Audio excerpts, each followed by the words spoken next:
Now let's solve a case that often confuses even the best students. We are talking about a parasite that turns the brain into a starry sky. This is Neurocysticercosis. Let's unravel the invasion. First, let's meet the agent, Taenia solium. It is a cystode, meaning a tapeworm. The common name is the pork tapeworm. It has two forms, the larva, which is Cysticercosis, and the egg. Now don't let the size fool you. This parasite creates two entirely different storylines depending on exactly which form enters your body. This brings us to the case of mistaken identity. The confusion here is, most students assume eating pork causes the brain infection. This is false. The core rule is the disease you get depends on whether you eat the larva or the egg. This is the most common exam trap. Pay close attention to the mode of ingestion. Let's look at scenario A, Taeniasis.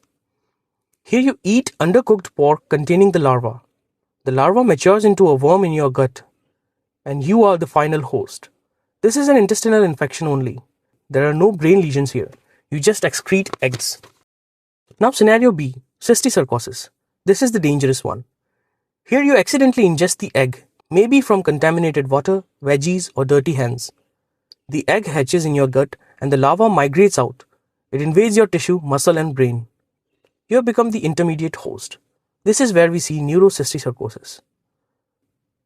I know, looking at the life cycle makes you want to scream. But it's simple. Eat pork, gut worm. Eat egg, brain cyst.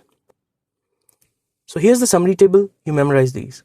Taeniasis, you eat the larva, you get gut worm. Cysticercosis, you eat the egg, you get brain cysts. Remember, the egg is the key to the brain. What does the lesion look like? We call it Cysticercosis cellulosae. Grossly, it is a small, fluid-filled cyst about 1 cm in size.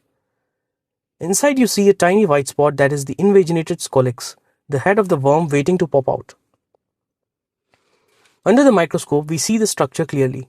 Cyst wall, there are 3 layers of protection. The scolex, you can actually see the hooklets, and surroundings, there is usually an inflammatory reaction because your body is trying to fight it. When these cysts lodge in the brain, we call it Neurocysticercosis. They can lodge anywhere. Parenchyma, inside the brain tissue, which is most common. They can lodge in the ventricles, blocking the flow of CSF. Or they can lodge into subarachnoid space on the surface. This is the leading cause of adult onset seizures in many parts of the world. The pathology isn't static. It evolves in 3 phases. The viable cyst. This is the hiding phase. The degenerating cyst, the war phase, and calcified cyst, the aftermath. Let's look at them one by one. Phase 1, the viable cyst. The parasite is alive and hiding. It secretes molecules to suppress your immune system. There is no inflammation and the patient is often asymptomatic. The cyst is just sitting there unnoticed. Phase 2, the degenerating cyst. This is the war. The parasite is dying either naturally or because of drugs. The camouflage is lost. Your immune system launches a massive attack. There is intense inflammation and edema. This is when the seizures start. The inflammation irritates the brain. Patient feels exactly like this. Now phase 3, the calcified cyst. This is the aftermath. There is complete resolution. Dystrophic calcification occurs, the granuloma mineralizes. The cyst turns into a permanent piece of chalk. The active inflammation is over, but the lesion remains visible on imaging forever. How do we see this on a scan? The starry sky appearance.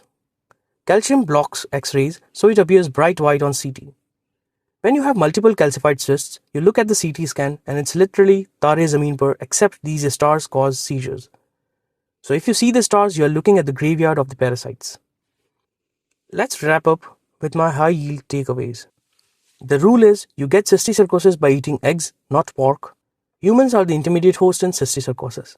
And the paradox, seizures often occur after the cyst starts dying due to inflammation.